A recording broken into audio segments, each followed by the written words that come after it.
I'm sorry, and I promise I'll never do it again. Not in Mark 1 at least. Seriously, I feel like a dirty cheat. The stench of the cheese probably won't wear out until I play a bunch of mangled metal games with infantry-focused casters. Welcome to the 10th installment of Marth and the Machines. And that sounds a lot better than Issue X, even though I as a Carter player know to appreciate any X. And today we'll show you just how serious an X can be. Don't try this in Mark 2. This Jubilee Cheese installment brings you my shortest battle report yet, an unfun 750 points Mark 1 game pitting Vladimir Chepeshi experienced against Serveth Reznik. Enjoy! Alright, this is our table looking fairly standard. Those of you that watched other reports probably already know the terrain pieces by name. Surprisingly, both armies are not as cheesy as they could have been, two heavies on each side. On the sunny side of the table we have Higher Executioner Serveth Reznik, the one-man wrecking crew, as well as his personal tool caddy, the Hierophant. His battle group features a Redeemer on the far west, a Devout, a Guardian and a Castigator ready to roll.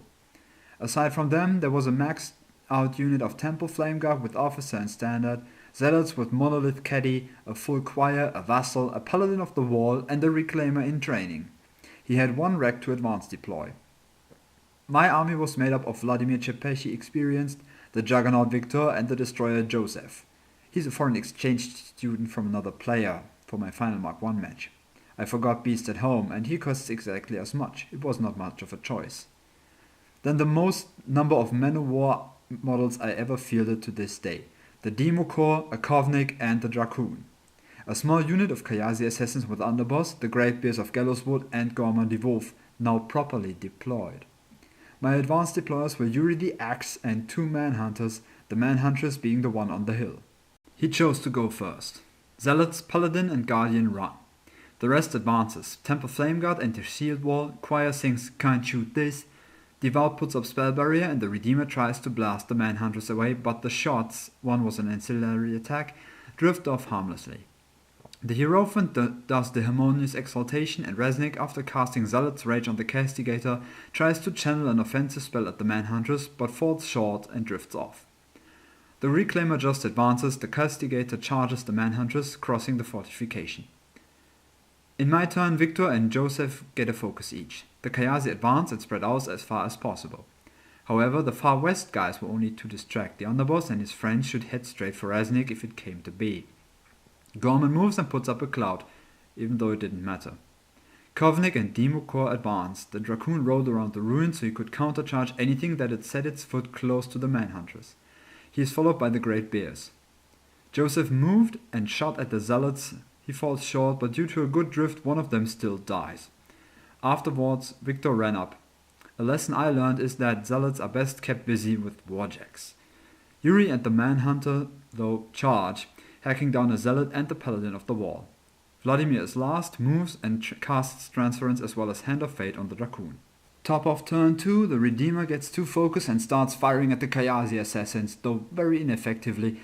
The shots all drift and only one dies to a blast. Another one just has some surprise wind in his cape.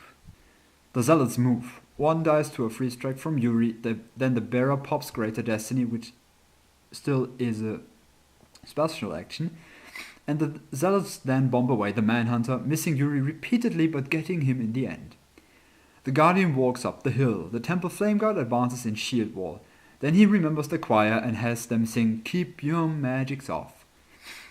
The Hierophant exaltates Reznik, who advances behind the Devout and channels Perdition at the Dracoon, boosts damage, but due to bad dice does none. The Castigator stays back and activates his Flame Coat. In my turn I figure the following.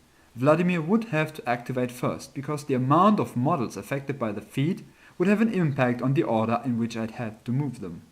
I upkeep Hand of Fate and Transference, give one focus to each jack and feat.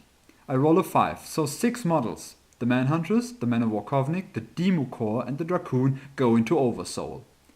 I then run Victor to engage the Zealots and block them off. I move Joseph to fire at the Devout, falling short but drifting so that I clip Reznik. I boost the damage and deal 2 points to him. Then the Kayazi assassins run to clear the way and engage the Temple Flame Guard. Actually they charge, but only one was close enough, stabbing his enemy. Then Gorman moves and tries to throw a Rust Bomb at the Guardian, but falls short. Then I see that the Manhunters has a clear path to Reznik. 1 free and 1 defensive strike, but at def 17 I decide to take the risk. She makes it past the Guardian and Devout, and with all her attacks hospitalizes Reznik. It probably sounded like this. In the name of my lord! Finishing strike! Eternal ray! Vladimir wins!